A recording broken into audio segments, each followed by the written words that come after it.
Hello and welcome back to this numerical on the inverse Z transform using partial fraction expansion method. So in this partial fraction expansion method, we had seen that whatever x of z is given, okay, we have to bring it in the standard form.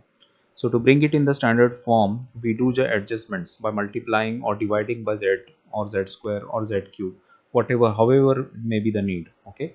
So in this case here, since the power of the denominator is square z raised to minus 2, okay, so that's why we have multiplied it by z square on the numerator and denominator. So that's why after multiplying it by z square in the numerator and denominator, we get this form. So we get now this standard form. Okay. And earlier to this, we have found out how to find out the constants a and b. So similarly, we have found out the constant a, the constant b. And once we get this now this we can compare with the standard form. Okay. Now given that this is a greater than, so this means this is again a causal signal. Okay. So this pair has to correspond to a causal signal. Okay. So I can just divide by z here. So it is 1 upon 1 minus 1 by 2 z raised to minus 1. So if I compare it with the standard pair, 1 upon 1 minus, okay, 1 upon 1 minus a z raised to minus 1. So what will be my answer? It will be simply a raised to n u of n. Okay, so this is a raised to n u of n.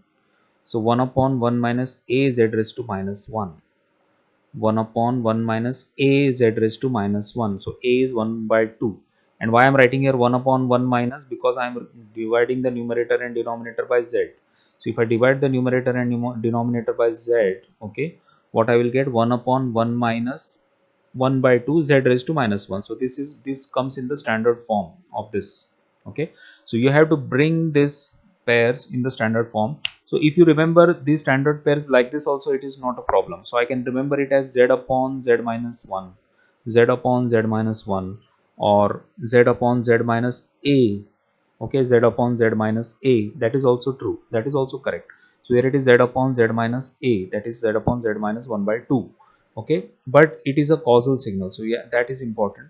Okay, so you get the standard pair like this, and for this you get the standard pair like this, and you can express the time domain signal for this given x of z like this. Okay, so this is how we can find out the inverse z transform using partial fraction expansion.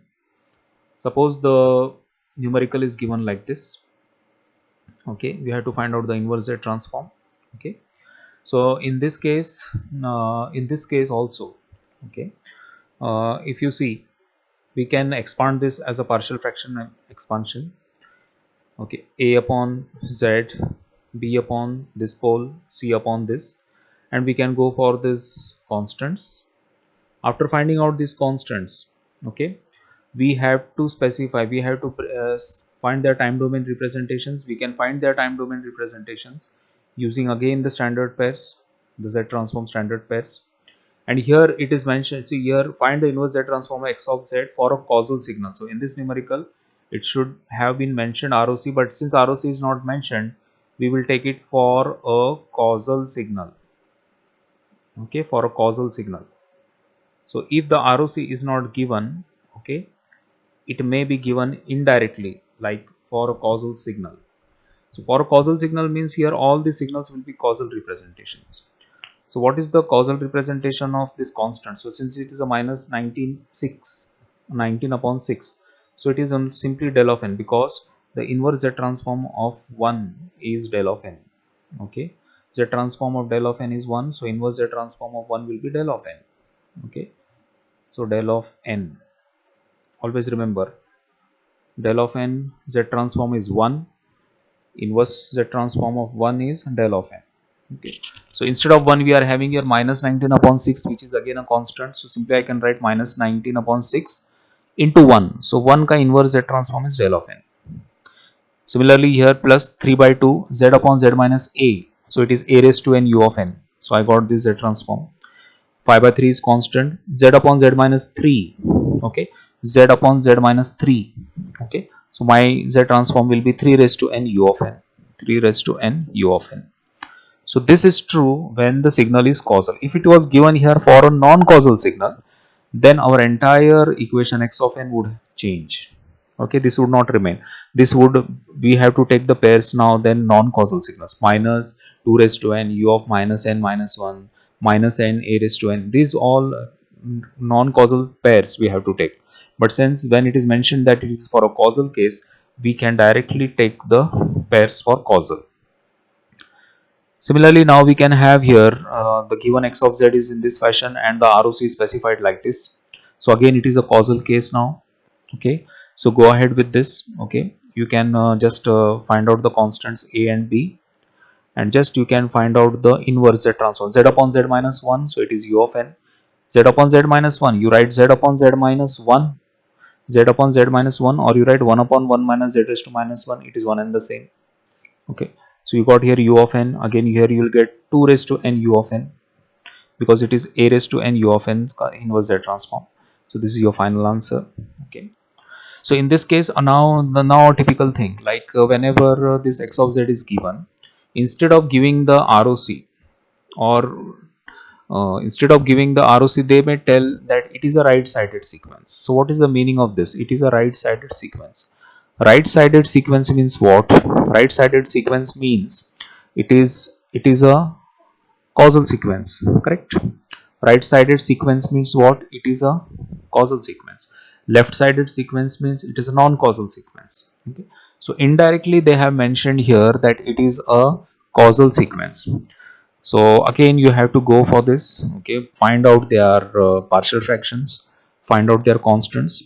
One more thing to be noted over here is that there are repeated poles now. So if you see here, the pole 1 is z plus 1 and another pole is z plus 2 square. So there is a repeated pole at 2. So there are two poles at the location 2. So in this case what you have to do, in this case the equation for finding out the constant is slightly different. Okay, what you have to do is, first you have to expand this in this fashion. So first pole is a upon z plus 1, second pole is b upon z plus 2, and third pole will be c upon z plus 2 square, because this is the second power. And in this case you can find out a by directly by using this equation which we had used. Okay, so here we get minus 2, but when you find out this middle term, middle constant coefficient b, you have to take the derivative of this. So after substituting here, after the cancellation, what is the derivative of 2z upon z plus 1? So apply the u by v rule. So z plus 1 into derivative of z is 1 minus 2z into derivative of this is 1 divided by this square. Okay, and then you just put here the value of z equal to minus 2. You will get the answer for B. Okay, similarly you can go for C here. C will be directly, there is no need of taking the derivative. So simply rearrange the terms, cancelling the terms. See, we have the term which, if this term would have not got cancelled, it would have become 0 or infinity. So here the thing is that whichever pole you are taking, so z raised to minus 2, that term will get cancelled here. Z raised to minus 1, so 1 will get cancelled here. Z is to minus 2, so minus 2 will get cancelled here. And each term you will give you the constant, each evaluation will give you the constant value. And once you express this x of z, okay, in this fashion, now relate this with our standard pair. Okay, so looking at the standard pair is now where it fixes, now where it suits. So it is a raised to n u of n. Okay, a raised to n u of n, because why? Because it is simply z upon z plus 1. So here it is z upon z plus 2. Now it is plus sign here, z upon z plus 1. Okay, so z upon z plus 1, how to write this plus 1 now? So this means that here you have to have a negative sign, so that's why we can write it as minus 1 raised to n u of n. So simply it is z upon z minus of minus 1. Okay, so z upon z minus of minus 1 means minus 1 raised to n u of n. Similarly minus 2 raised to n u of n, minus 2 raised to n u of n, but here it is again square. Okay, so this is square means it has to get multiplied by minus 2. So here we are writing here n into minus 2 raised to n u of n. So be very careful while writing this inverse z transform in this case, which is a typical thing. Okay, so in this way we can write the inverse z transform pairs and get the inverse z transform of this equation, this numerical. Okay, thank you.